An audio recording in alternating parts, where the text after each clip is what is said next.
Hello, my name is Linda Abraham. I want to thank you for joining us this morning for Take 2, How to Reapply Right to Business School. This morning, Deborah Saltzman will be my assistant. She'll be answering any questions you may have and dealing with any issues that come up. I also, just to give you a little background about myself, I'm the founder and president of Accepted.com, and I have helped thousands of MBA applicants apply to business programs over the last 15 years, including among them hundreds, if not over 1,000, MBA reapplicants. Today I'd like to help you get started, and we're going to focus, as I said, on reapplying to business school. Now, I think the overarching question, the most common question applicants have when they're rejected is why? Why didn't the schools accept me? You presumably wouldn't have applied to programs you didn't think you had a chance to get accepted to. Why me? It's always the question when something happens that we don't want to have happened. It's rarely the question when something good happens that we want. But why did I get rejected? I've developed a couple of archetypal reapplicant stories here, and I'm going to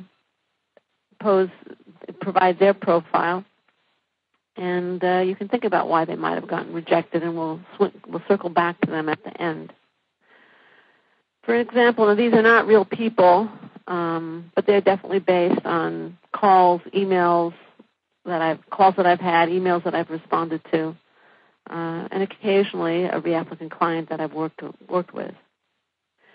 So why would an Indian IT applicant with a 770 GMAT, a high-grade percentage from an IIT in India, 8 years of good consulting and outsourcing experience both in India and outside of India, get rejected at 4 of the 5 top schools he applied to?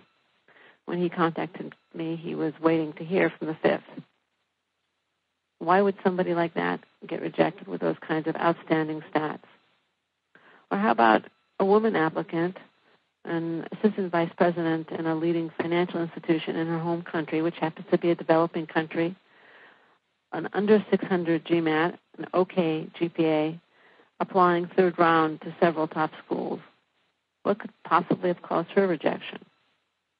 Or what about the U.S. applicant who has a 720 GMAT, a 3.7 from the top public Ivy, international experience, community service? Why was he rejected at Harvard, Stanford, and Wharton? Well, in this case, I reviewed his application, and the way he described what he'd done and who he is, I felt that he described himself in very general terms that completely failed to distinguish him from many others in his subgroup in the applicant pool. So these are just 3 profiles, not terribly unusual profiles if you ask me, but what do the rejections mean in these 3 cases? Well, there are 2 possibilities that it boils down to. One, if you were rejected because there were too many people like you applying to the schools, and despite the fact that you were basically qualified, let's say the first fellow that I mentioned above, you were likely weeded out. You are fundamentally qualified, but there was somehow you didn't wow the committee. And being from a common applicant subgroup increases the chances that that's going to happen. Or perhaps you applied late. That can also affect your chances of successfully reapplying.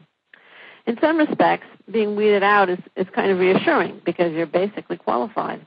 And in some respects, it's frankly the most frustrating reason for rejection because there's very little you can do to change it. The good news is that reapplicants in this group tend to do better as reapplicants simply because they have a little bit more experience. Their reapplication in and of itself is taken as a sign of seriousness by the schools. And usually the additional year of work experience means that they are a little bit more impressive when they reapply. So generally speaking, this group tends to do better on reapplication. Though as usual in admissions, there are no guarantees. What about the second group? The second group failed to measure up. Either your qualifications weren't competitive with those of accepted applicants at the schools to which you applied, and I think this would definitely apply to the second applicant I described initially. Or you failed to present yourself well. You had the stats, you had the work experience, you had the community service, and for some reason you just didn't do yourself justice. And that's probably what happened to the third applicant I mentioned at the beginning of the webinar. So for applicants like you really need to evaluate the 4 pillars of a successful MBA application. And those are your academics, your work experience, your personal qualities, and fit. Now, we're going to be discussing those a lot in the rest of the application. So if you look at your academics, usually those relate to your stats, your GPA, and your GMAT.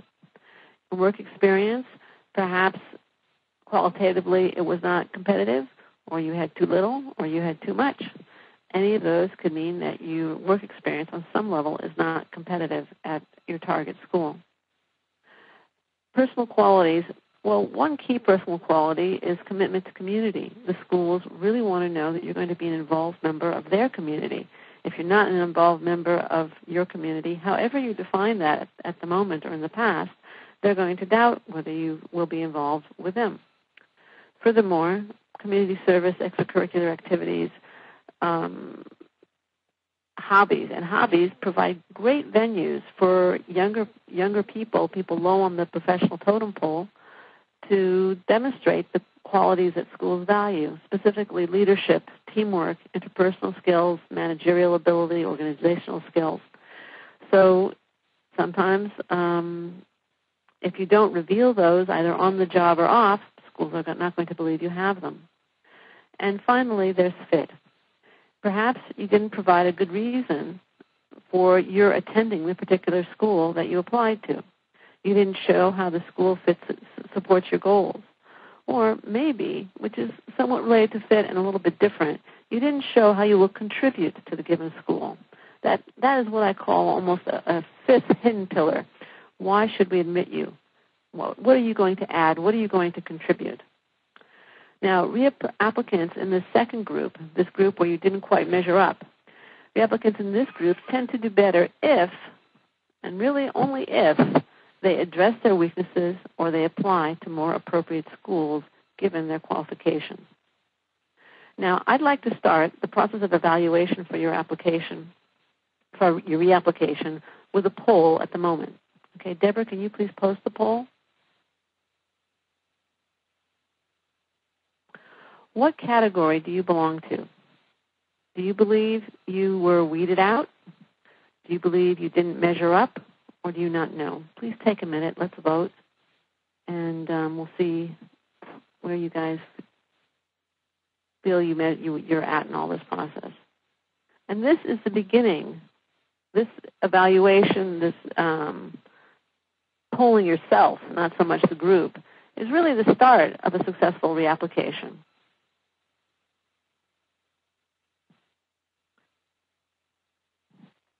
I'm going to give another few seconds.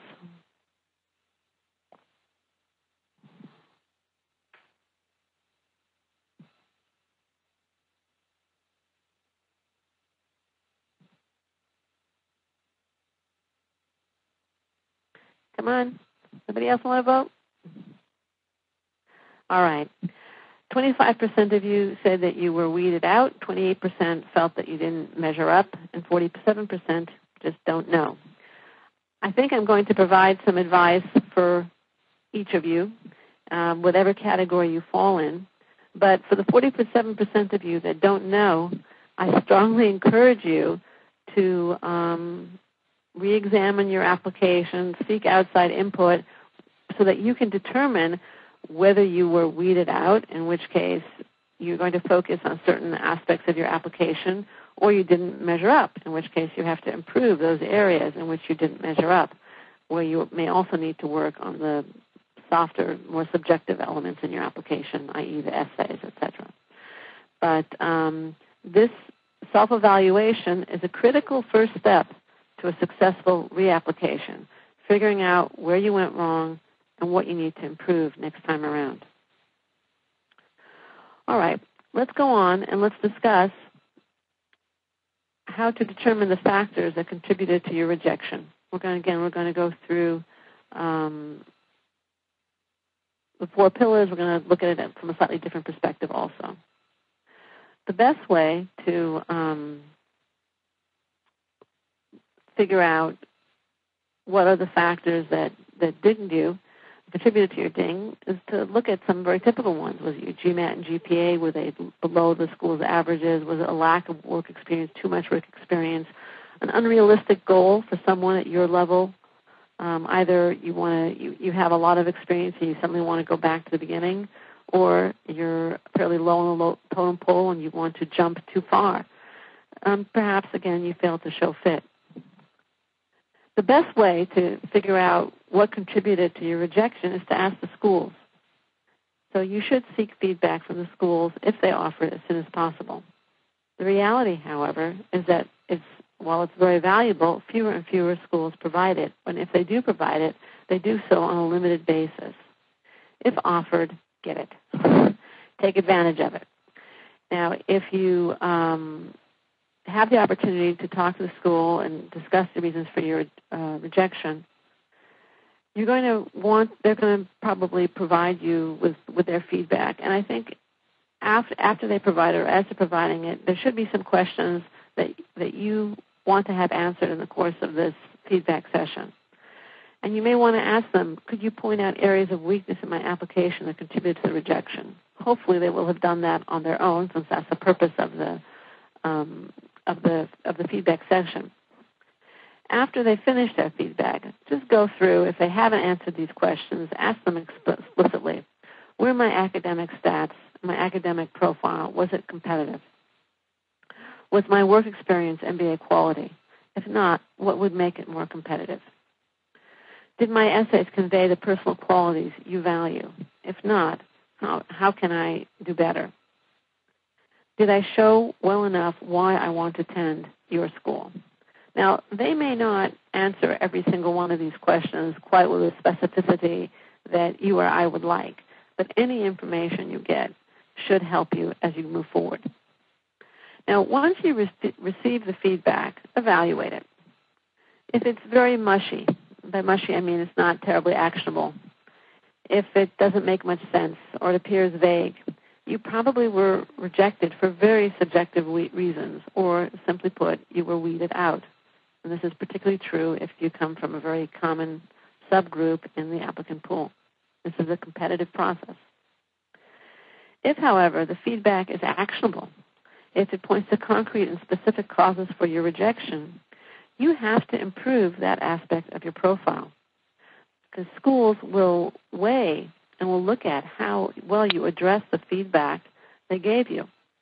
They're going to know what they told you, and they're going to know you had the feedback session. In addition, you now have direction. You now have marching orders if the feedback points to specifics that you need to improve. What if you apply to a school and want to reapply to a school that doesn't give feedback? And you are one of those people who aren't sure if you were rejected because you didn't measure up or because you were weeded out. Well, first of all, again, you need to do the evaluation yourself, or you need to seek feedback from an organization like Accepted.com, because we will help you evaluate your academics, your work experience, your personal qualities, your fit, and, of course, how you present them via your essays. More on that later at the end of the seminar. Now, let's talk about how you can do your own evaluation. And this, again, will address the almost 50% of you, or the roughly 50% of you, who really weren't sure why you were rejected. Okay, the first thing you want to do is just compare your 4 pillars to your target school's stats. I know many of you are very quantitatively oriented. You love numbers. And that's kind of an easy way to examine the process. It's easy, it's quick and dirty, it's not foolproof, and it's not comprehensive, but it's a good place to start. So if you apply to more than 2 schools where your stats were significantly below the school's averages, and you are not from an underrepresented minority, you are aiming too high and not applying realistically. You need to either improve your stats and your profile, or you need to change your stats. So if you had a below average GMAT, then you need to prepare for and retake the GMAT. Also note that some schools are more interested in their separate GMAT scores, the percentile separate scores, the quant versus the verbal, than your overall score. And INSEAD and TUC are prime examples of this. And most top schools want to see an 80% on each as a comfort level. They're not real strict, particularly on the verbal. There is some fudge room there, and there's more fudge room if your GPA is high. But, that's one real easy thing to point to and figure out if your GMAT is low. The other thing you can look at, of course, is your GPA, your grade point average. If your grade point average is below that grade point average, average grade point average for the school, especially if your GMAT is on the cusp, then you probably do well to take some graded courses and earn A's in them. If you lack a quant background or if you haven't taken a lot of business courses, then consider taking calculus, statistics, accounting, econ, finance, or any other course that will prepare you for the quantitative demands of business school.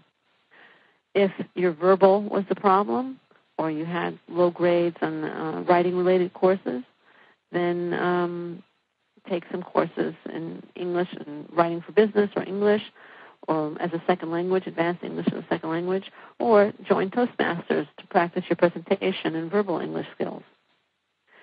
If you decide that you don't want to take the steps necessary to improve the academic stats, or that you simply won't succeed, or you don't have the time, whatever the case may be, then you probably would be smart to apply to a few lower-ranked schools.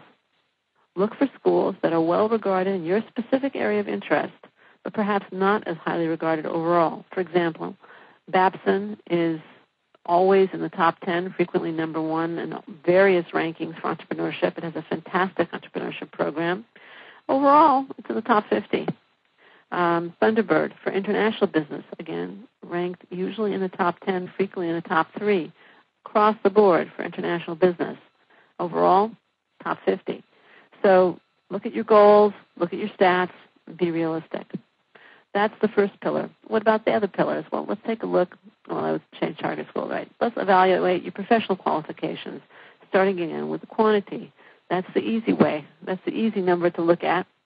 It's not comprehensive, but it's a good place to start. Another year has passed, and presumably you have moved up. And if you were at the younger or the less experienced end of a school's average work experience, then that simply the passage of a year, the increased responsibilities are almost always going to help you. So you're already in better shape there. Obviously, you're going to want to bring out the increase in responsibility in your application, because showing growth and improvement is a critical element to a successful reapplication. And I'll get into that a little bit more later. However, what if you were at the older end or the more experienced end of the applicant pool at your target schools? Then you might have a little bit of a problem, because that obviously, in this case, the passage of time has not helped you. Then you may need to consider applying at more age-friendly schools, or schools that value experience a little bit more, or to either Sloan programs, the Sloan Fellows Program at London Business School, Stanford, and MIT, or perhaps TRIUM-type programs, or an MBA program. Now, I mentioned that quantity is the easy way to look at work experience, but what about qualitatively? Again, perhaps in the preceding year you got a promotion, or you've had an increase in responsibility, so that has already improved the quality of your professional qualifications. Alternatively, if you're in a techie role, you should try and move to more of a business-oriented position, one where you have bottom-line responsibility or sales responsibility, or you're involved in negotiations or handling clients or something along those lines. If you're in a strictly domestic role, try and add an international dimension to your experience. Any of those moves would improve the quality of your professional qualifications. Now let's go to the personal quality pillar. Did your application present you well? The neat thing about the first two pillars, the academics and the professional, is that they come through your transcript primarily and your resume. Obviously, intelligence will also come through on your essays, but those are the two areas that those aspects show up first. Yes, Stanford talks about academic intellectual vitality, and that shows up in multiple places and should. But those are the primary revealers or mirrors of your academics and your professional responsibilities, professional profile. Personal qualities show up primarily in your essays. And they have to reveal the personal qualities valued by the schools, particularly those not shown in your transcript, resume, or job history. So what are those most desired qualities? Well, the first one is leadership. Admissions offices at top business schools are very, very aware that they are creating the leadership class for businesses for the next 20 to 40 years. They are keenly aware of that. They are also keenly aware that it's much, much easier to develop leaders than create them. So they want to see people who already have leadership experience. They also want to see people with strong interpersonal skills, initiative, teamwork, resilience, and organizational ability. The key in your essays is not to claim these skills, not to talk about them, but to show them. I went through this extensively in the previous webinar, Roadmap to Bold and Brilliant MBA Essays. And by the way, if I ever refer to something in the course of the webinar, you will get, and you don't have to frantically jot it down, because you'll get an email with links to those resources after the webinar is over. So you have to show those qualities, show those skills, not just claim them. You can, in addition to the webinar, you can find lots of tips for good writing by going through the tips in our newsletter, Odds and Ends, which is archived on our website, or through some of our ebooks, particularly the Submit a Stellar Application 1 and 2, which are also available on the website. The blog also contains a lot of good writing tips. The fourth pillar is fit. Did you show why this school's program specifically is suited to help you achieve your goals? That is the key element in demonstrating fit. In order to answer that question, you have to have two requirements. One is you have to have clear goals. You have to know what you want to do post-MBA, what industry you want to do it in, what function you want to fill. Some people will also have a geographic aspect to their goal. That's fine. It's not mandatory, but I think you do have to have an industry and some kind of function. You also need to clearly know about the program in order to be able to show fit. If you don't know about the program or you don't have a clear goal, you are going to have difficulty convincing the school to accept you, because you're not going to be able to show how you're going to fit into their program. So how do you research the schools in terms of clarifying why you want to attend it? Where do you start? Start with the school's website. Study the curriculum, the special programs, the extracurricular activities that the school offers. Talk to current students and recent alumni. Look at professional opportunities in your field of interest for graduates of this particular program. And check out professors who are doing research in your areas of interest and perhaps whom you would like to take classes from. Those are all great ways, and then use that information in your essays to show fit. Finally, there's that fifth pillar. Why should we admit you? This additional key question has to be answered at competitive schools and for probably oversubscribed applicant pools. The question is, what are you going to contribute? Will it be unusual musical talent that can be used at the Follies or at whatever kind of musical events they have? Is it a high level of energy? Is it strong initiative, a spiritual bent, marathoner or we call Ironman marathoner? Experience abroad, unusual experience perhaps in Africa or in healthcare or something like that. Well, there are many different ways. Some people will kind of automatically show that they're adding an unusual element to the class because they come from a non-traditional background. But for those of you who come from traditional backgrounds, for example, management consulting or investment banking, you need to spend a little bit of time and energy, not so much showing that you will fit in, but that you will stand out, that you're going to contribute something different to the program, to your class. Now, for example, I mentioned to you the 3 prototype reapplicants I mentioned at the beginning. The third one was a management consultant. And in that case, he came to me because he wanted feedback on his application. And it was quite, to me, it was quite revealing because he was a very impressive person when I met him. But he had only talked about his work in the most general of terms.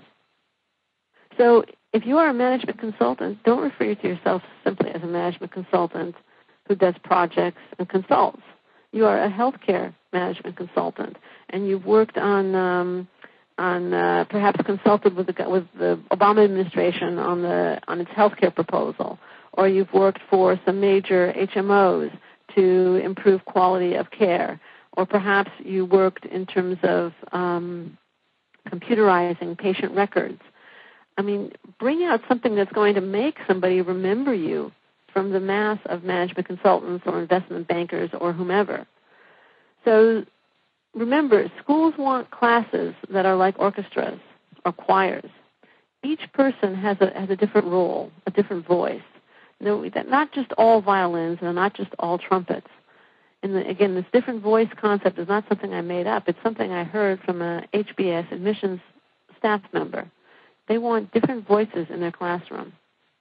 And it's something that you have to make sure you're showing yourself as an individual through your essays, and not just as one more management consultant or one more investment banker or even one more Indian techie guy.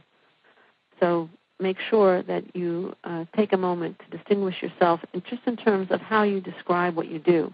And the best way to do so is through specificity. All right. Before we go on to the next section of the webinar, I want to take another poll. And again, this is along the lines of self-reflection and evaluation. And I'd like to take a poll, and this is going to be there's no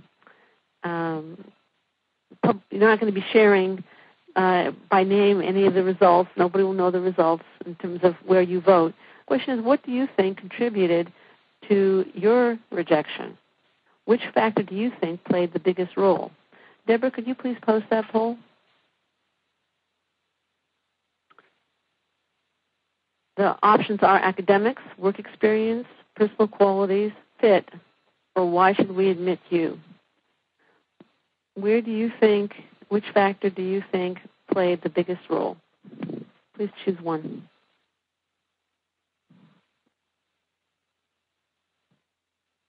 And you're voting, great.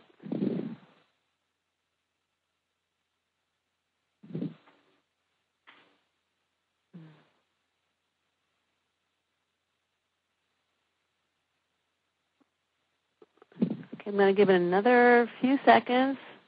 If you haven't voted, please do so. We have about 86% have voted. All right, at this point, anybody want to make it 90? A couple more votes coming in. At this point, we have 31% say that they feel, now we have 90. 31% say that academics were the main factor contributing to the rejection. 11% felt work experience, 10% personal qualities, 19% fit, and 29% why should we admit you. So that's a pretty wide spread. I'm really glad that you participated in this poll, again, because I feel that kind of evaluation and self-evaluation really is the beginning of a successful reapplication effort. Obviously, the area that contributed most to your rejection is the one that you have to work on to improve so that you can reapply successfully. Now, let's go back to the webinar. I can close the poll, and let's take a look at how do schools look at reapplications. Are they friendly? Do they put out the welcome mat? Well, first of all, there are some differences in the way that schools look at reapplicants. Well, most are friendly and most do welcome reapplications. I think there are some distinctions. INSEAD and Harvard are harder to gain admission to after application. INSEAD for years would not accept reapplications. It would accept you for a later intake if it didn't have room in the intake for which you applied. And I think that this changed maybe 2 or 3 years ago, and I think that institutionally the kind of institutional memory of no reapplicant is still a holdover there. So if they encourage you to reapply, I would take that encouragement very seriously, though it's still not a guarantee of acceptance. And if they discourage your reapplication or are neutral, then it probably doesn't make much sense to try. For Harvard, from what I have seen, it's usually better to reapply 2 years after the initial application than 1. You sometimes then bump up against the trend towards younger MBA applicants at Harvard, but I think Harvard, while it officially welcomes reapplicants, sets the bar pretty high in terms of seeing growth and change. Other schools view reapplication as a sign of interest, and they welcome that interest. So schools such as Chicago, Wharton, Michigan, Darden, MIT are friendlier to reapplicants, but all top MBA programs want to see growth, change, and improvement, which is why evaluating what contributed most to your rejection the first time around is so critical. You have to show growth and improvement. Now, there are 2 kinds of reapplications. The first kind requires a whole new application, all new essays, new letters of recommendation, new form, new everything. And again, the goal is to show that you are new and improved since your last application. For this kind of reapplication, your old application is less significant. In most cases, they will judge you primarily based on this application and your ability to respond to feedback or to address the questions raised in the previous year's evaluation, because they may very well go back and look at what reviewers said about your previous application.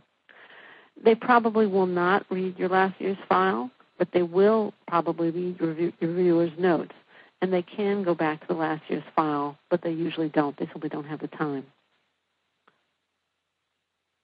The other kind of reapplication is an abbreviated reapplication, one in which you only have to submit, let's say, 1 or 2 essays and perhaps a letter of recommendation to update the school on what has changed since your last application. And obviously, if you've taken courses or retaken the GMAT, you're going to submit the new score, new transcripts, etc.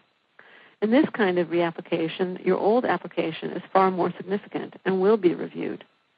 If you feel your old essays were dismal or that the old application is really flawed, then you can ask the school for permission to submit an entirely new application, essays, and all new essays, etc. Some of them will get it. One of the more common questions I get is about timing a reapplication. In general, you should aim to apply round 1, if that's going to allow you to submit the best application you can. Application round 1 would again indicate the school's seriousness and commitment. However, if you feel that you're going to get a new promotion or that you need more time to prepare for the GMAT, then you can either discuss the options with the schools, kind of the pros and cons. You will probably not get a lot of input from them. You can wait to apply the following year, or you can just apply when you think is best. I would recommend against applying round 1 if you feel you cannot show the growth and improvement that you want to show. So, successful reapplicants fix the weak areas in their previous application, if there were any.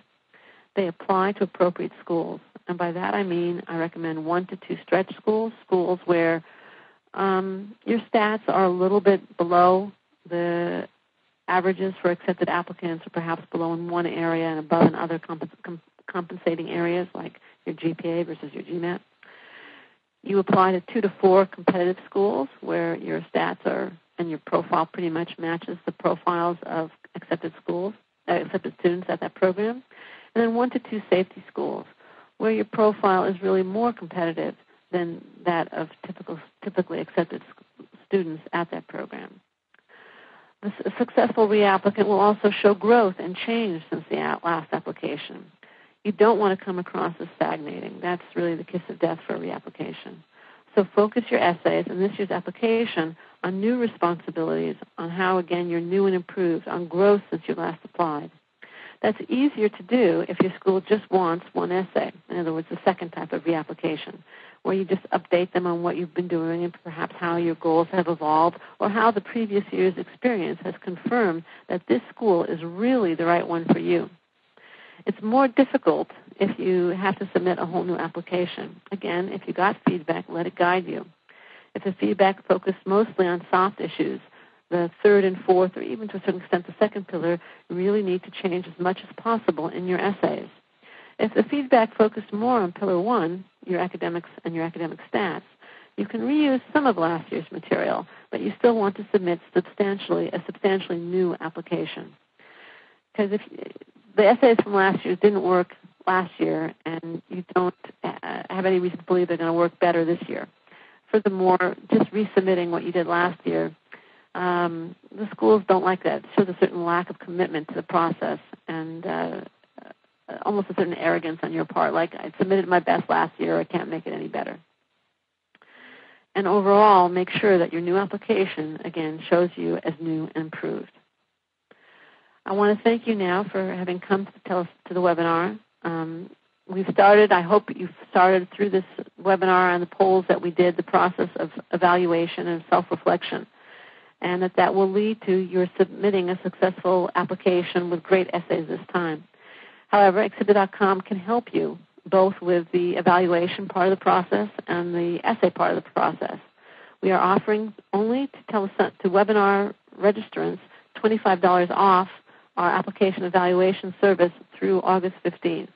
The $25 off and the early date should help you get going and enable you to submit an application that doesn't repeat the mistakes of your previous application. In addition, we currently have an August special on all our MBA services where we are offering 10% off any order over $1,000. So take advantage of all that, and here are some ways you can get in touch with us. You can examine our services at our services section. You can contact us via our registration page. You can view our qualifications on our About Us page. You can also call us at 310-815-9553. Now I'd like to open up the floor to questions. Let's see what's coming in here, okay?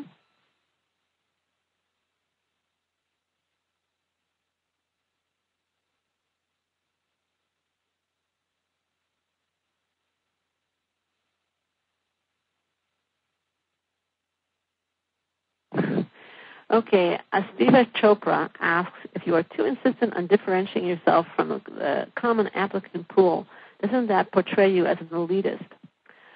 Well, it depends how you differentiate yourself. If you constantly say, I'm the best this and I'm the best that, you will definitely come across as an arrogant elitist. However, if you differentiate yourself by simply writing about yourself in distinctive terms, again, using the example I gave earlier, are you an engineer or an environmental engineer? There aren't very many environmental engineers. Are you a consultant, or are you a healthcare consultant, or are you a web developer? Are you, which still is a pretty broad term, or a web consultant? Are you web analytics consultant? Are you in marketing? Or are you a brand manager, a product development specialist, an advertising salesperson, an analyst of some kind? What kind of analyst? There are ways to write about yourself where it's not so much about portraying yourself as an elitist, it's about portraying yourself as an individual. And I hope that answered that question. Let me see if there are other questions here that Deborah has flagged for me. Let's see. This is a very good question, also from Astiva Chopra. Any difference in reapplication after being dinged after the application and being dinged after interview? I think there are two differences. One, if you are dinged after the interview, it means you got the interview. So clearly your application worked well enough to entice the school to offer you an interview. And I'm talking about most schools, because most schools today, interviews are by invitation only, and they're inviting people to interview who they're more interested in, very simply.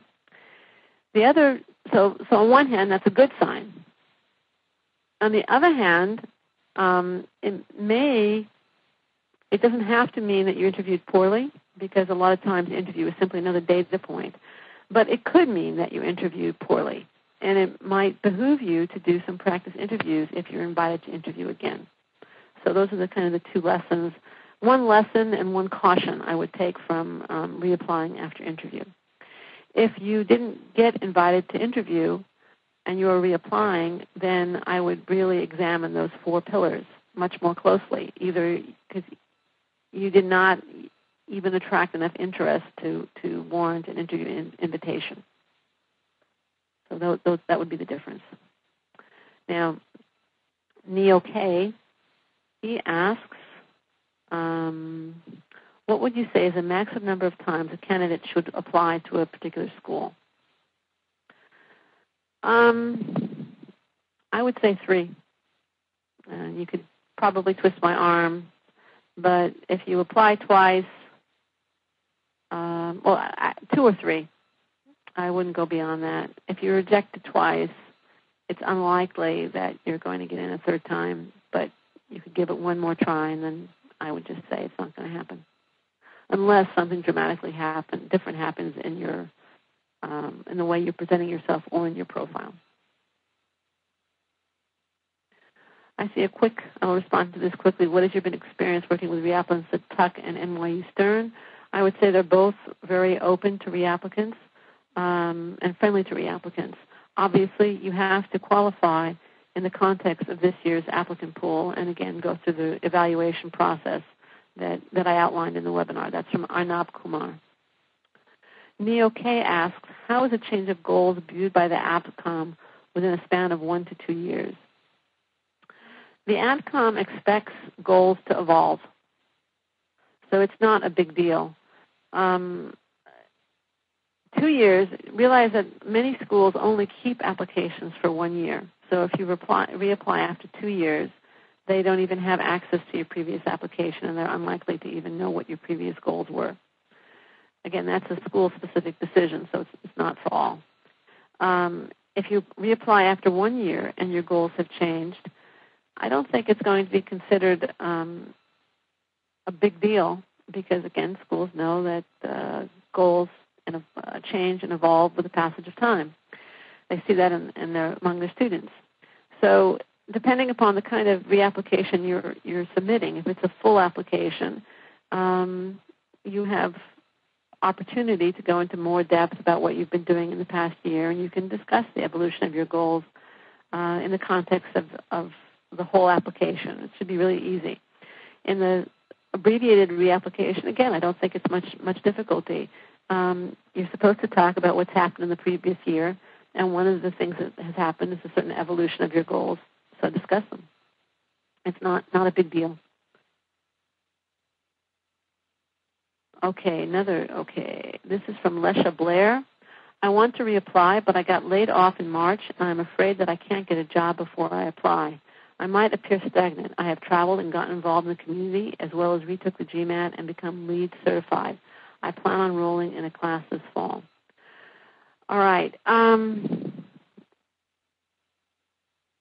First of all, the fact that you've gotten involved in the community work, and got a certain professional certification, those are good things to be doing while unemployed. I can't tell you that it's not going to affect anything. It's certainly going to affect some things less at this point in time with the high unemployment rate than at a time when unemployment is much lower, because schools recognize that it's harder to find jobs. So I would just try and portray this period as a period of growth for you. Say what you've gotten out of it. I wouldn't, obviously you're going to report the new GMAT score. I wouldn't emphasize the hours you put into the GMAT. That would not be to your advantage. Do emphasize what you've learned from your travel and from your community service work, and do continue with those activities. Again, any activity where you can show leadership, community involvement where you can acquire new skills, develop and demonstrate managerial or organizational skills, it's all valuable as far as admissions is concerned. Let's go one more. Advice for applying to EMBA programs. That's from Pramod Kulkarni. I think it's basically the same. Look at your 4 pillars. Compare it to the profiles of accepted students at the schools you're applying to, and evaluate your application. It's really very, very similar. There's no major differences.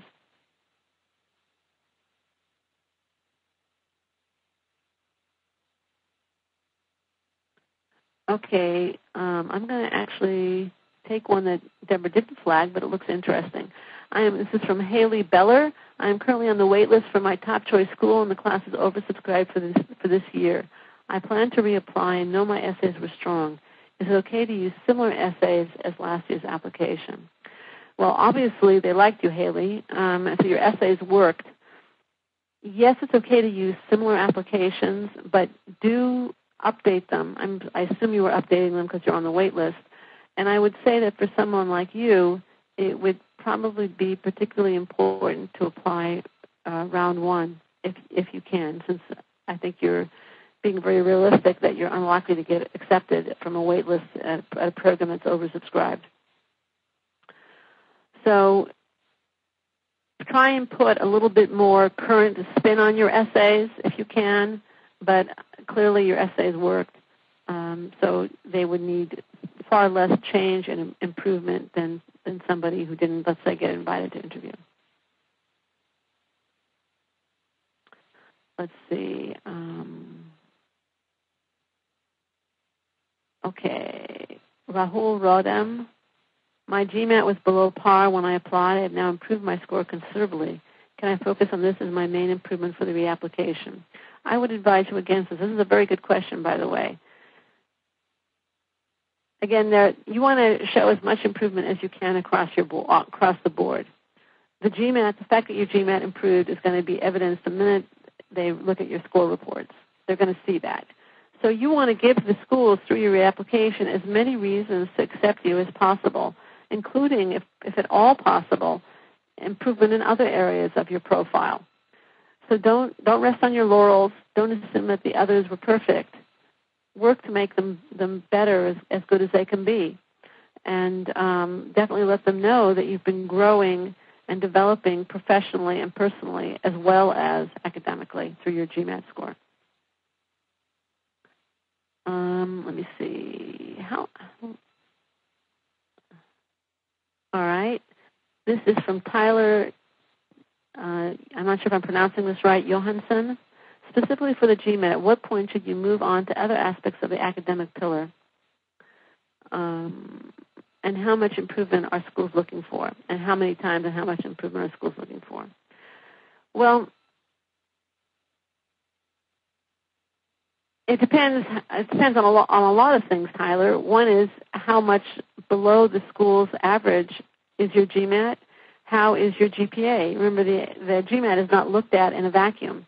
It's looked at in the context of your GPA, your transcripts, the difficulty of the courses you took, any kind of trend.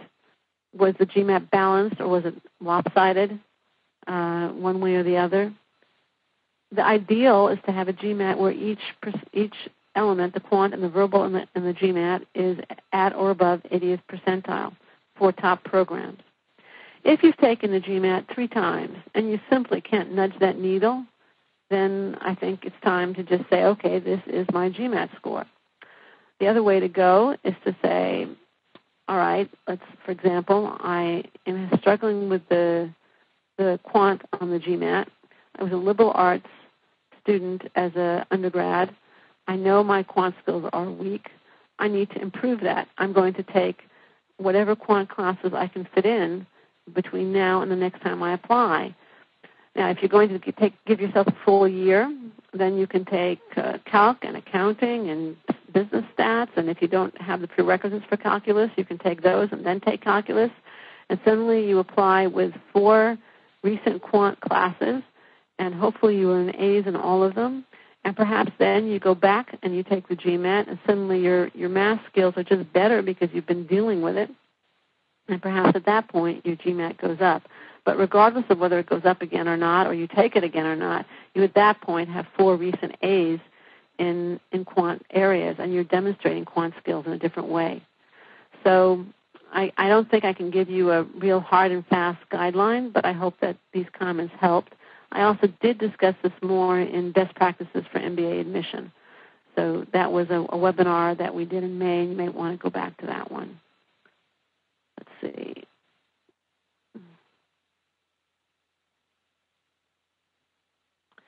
Sharon, he asks, will one be more likely to get accepted if I apply for early decision? In most cases, my understanding is yes, that's the short answer. Early decision, I assume you're talking about Columbia's program. You want to, if you are talking about Columbia's program, if you just put it in the chat box and let me know that would be a little bit helpful. Sharon, are you there?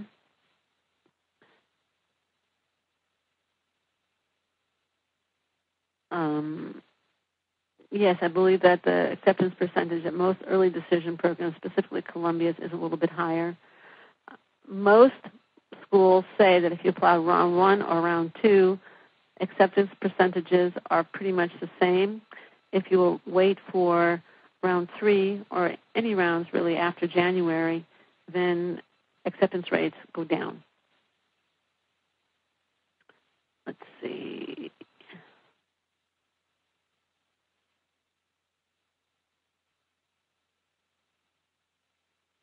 Okay, Abhinav Trivedi asks, generally schools send their feedback only over the summer. That's 3 to 4 months away from reapplication. That's too short a time for any major changes.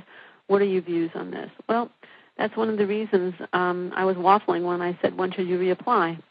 If you feel that you are not going to be able to show substantial growth and improvement if you apply round 1, then you need to wait. You should wait and apply either round 2 or wait a year and apply the following round. It's also why, and this is not that relevant for this audience, why I tell people who are applying for the first time, if they don't have community service, start community service now. You don't know you're going to get accepted. And if you reapply, you have to reapply. And at that point, you have a year of community service, and you can really have something to write about. So anyway, that's a little bit of a soapbox on my part. I think you have to evaluate whether you're going to be able to show significant growth and improvement to make a reapplication worthwhile if you don't have time to make the changes, if you feel the time is inadequate.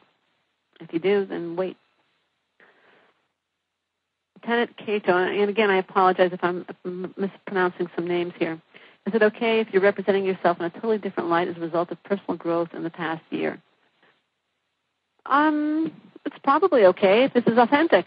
If it's authentic and sincere, and you've really had some incredible experiences, yes, you can change. You can grow. I'm not sure when you talk about totally different light. I kind of would like to see what you're saying. I'd like to see if last year's essays were generic and general and kind of blah, and this year you present yourself much more accurately as a dynamic individual with unique interests, drive, resilience, and leadership ability, then sounds like a great change. If you're going in the opposite direction, it's probably not so good. So again, the specifics count. Okay, Ben Penpanich asks, if I happen to overlook some of my extracurricular and job achievements and didn't put them in the last package, will it be an advantage to put it on the new app, or will the admittee concerns more the integrity issue? If you forgot to put, well, first of all, if you forgot to put something on your last application, you forgot, there's no reason to put them on this issue, on this application rather. The key is to be honest. So don't make up activities that you didn't do. If you forgot to put them on the last app, put them on this one. You want it to be as accurate and as comprehensive as possible. Junaid Sharif, certain schools, Ross Haas, for example, give feedback selectively. If you are not chosen for feedback, would you recommend reapplying to that school? If they are giving feedback selectively, they are selecting the people they feel will most benefit from it. And if you were not selected for feedback, you probably should not reapply. You can verify with the school. Most of them will reply to a succinct email asking them, are you choosing to give feedback to those you feel are most likely to reapply successfully? And just confirm that. But I would say it doesn't pay to reapply, unless you do make some dramatic changes to your profile.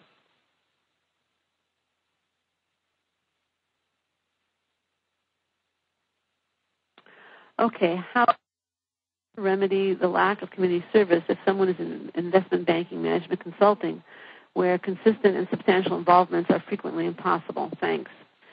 Yeah, that's hard. That is hard. I acknowledge it. There are two ways to go. One is to make the most of whatever you did in college before you made these kinds of commitments. And the other way to go is to get involved in some corporate-sponsored community service activities. So that's something that your investment bank or your management consulting firm, I know that it still comes out of your quote-unquote free time, but they're obviously going to be a little bit more supportive of it than something done outside their sponsorship. Now let's see. And then Fauzi Soilihi is asking, again, I apologize for mispronouncing names, if one gets dinged at INSEAD without interview, does it necessarily mean, as you seem to suggest, that one has virtually no chance to be admitted as a reapplicant? Well, I would say it looks bleak. You could certainly try and contact them, but they don't sound terribly interested. And again, historically, they have not been terribly friendly to reapplicants. So I would not be optimistic.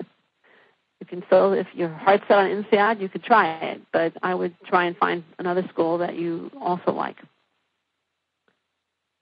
All right. Sarab Prasad asks, is there harm in reapplying round 2? I prefer round 2, as by then I'll be making some significant improvements in community involvement and academics. That's exactly what I was trying to say before, that if you feel you're going to be a much more compelling applicant round 2 than round 1, you should apply round 2. The only exception to that would be a school where they actually ask reapplicants to apply round 1. I believe MIT does. And MIT in general has a higher acceptance rate round 1 than round 2.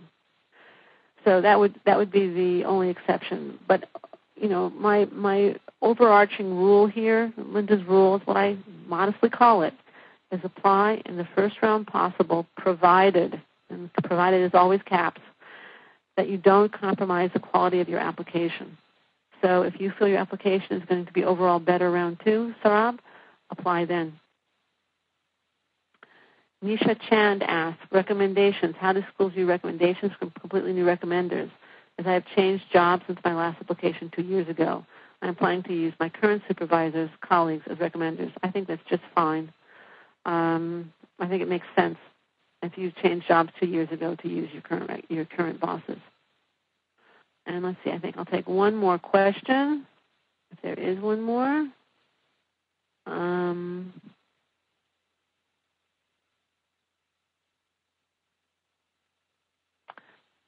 Subhadra Mahanti asks, if you didn't even get invited for an interview, is it still a good idea to reply in that school the following year?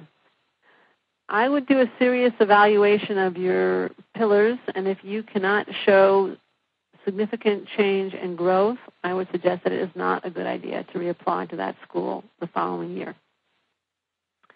And with that, our hour is just about up. Again, I want to thank you for joining us. I hope you found this webinar helpful, and that you will fill out the feedback form on your way out.